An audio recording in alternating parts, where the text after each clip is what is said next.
I've had the arch top strung for about a week now under tension so that I can make sure that the glue held where I repaired the top and sides, and also so that I could check the string action with the neck. And it's not really going to be easy to see here, but the string action isn't actually that bad. You can't really play the guitar open G chord notwithstanding, because the inlays are popping up here, and so you spent all the time to put it together, and now I actually have to take it apart again, take off the pieces so that I can remove the frets and then remove the inlays. I have a whole new set of inlays here from Stu Mac. They're expensive, but it's only a handful of places you can get them. And once I pop out my inlays here, I'm going to end up replacing all of them, because the old inlays are so old and discolored that the new ones are going to stick out pretty ridiculously. So I'm not going to film taking apart the guitar because there's nothing interesting about that. But after I do that, then I will start popping out the inlays. Now that the tailpiece is removed, I'm going to use my hobby knife to start prying out the inlays that are already popping up.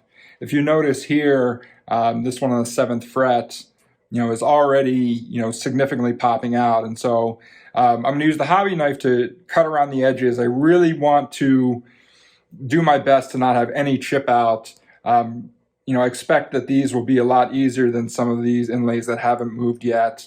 But with, a careful bit of hobby knife, hopefully this won't be too difficult of a job.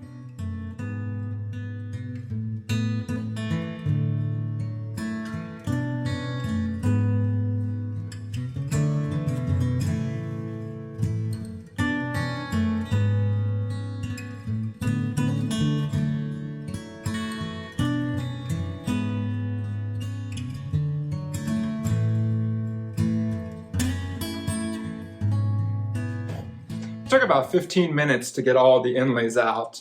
And to be honest, this happened way easier than I expected, which is great.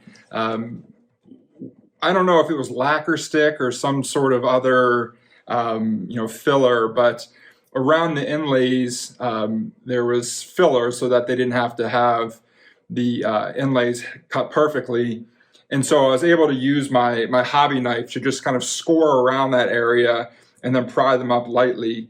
I noticed that I had broken the end of this blade, which is fine. These are, a nickel or 25 cents, and so I can, get a new blade. But then I took one of my card scrapers, which is, a bit more robust. And so once I could pry it up a little bit, then I used it to sort of pop things out.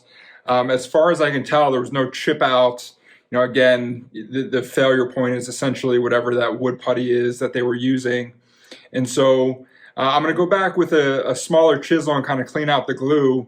But this went a little faster than I would have expected. So the next thing I'm going to do is actually take off the nut, because, if you're going to take out the inlays and take out the frets, might as well make a nice fresh bone nut for the guitar.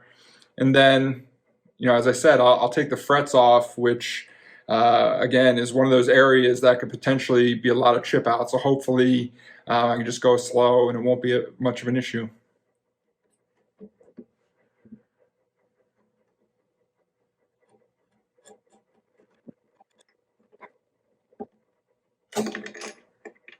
Perfect. So the nut popped right off after I scored the finish. So now I need to think about how I'm going to do the frets. From the other videos I've seen on YouTube, a lot of people suggest heating up the fret a little bit to try and make it a bit more pliable while you're trying to pry it up. And so I have my soldering iron here. I'm going to try and do a little bit. Obviously, I really want to make sure that I don't touch the wood with the hot soldering iron, because that will burn it. And apparently you just kind of warm it up a little bit until it starts smelling. Sounds kind of disgusting, but 50, 70 years of hand oils and skin and whatever else might be kind of baked into the board. Apparently I will know when it's good and warm. And so I'll spend a little bit of time here and then try and pull it up, and we'll see how the first one goes.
There you go, real time. That was the first fret that I've ever pulled. Came out very nicely. As far as I can tell, the chip out has been minimized. And so I'm not going to film all of this in real time, but I'm going to go ahead and use my soldering iron and start taking out all the frets on the neck.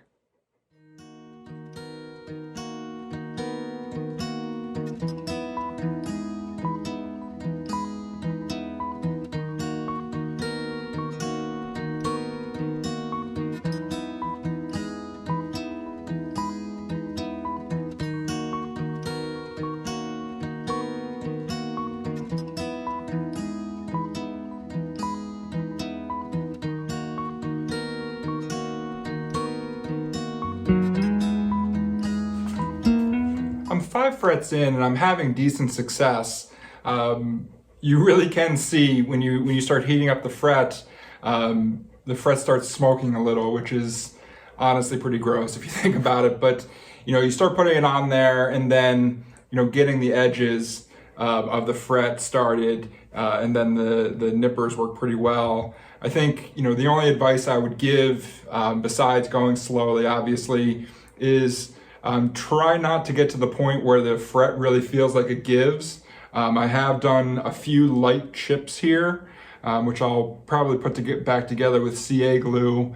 But usually when I'm kind of prying it up and then the fret just releases all of a sudden, the tangs of the fret are ripping through the fretboard. And so obviously this is the type of skill that you get better at. And so hopefully as I go along, I'll keep getting better. But even still, I haven't had too much of a tear out here. And of course, I'm going to resurface this fretboard a little bit as well, just to smooth it out, before going over and refretting it anyway. And so, yeah, pretty happy with it so far, and I'm going to keep going.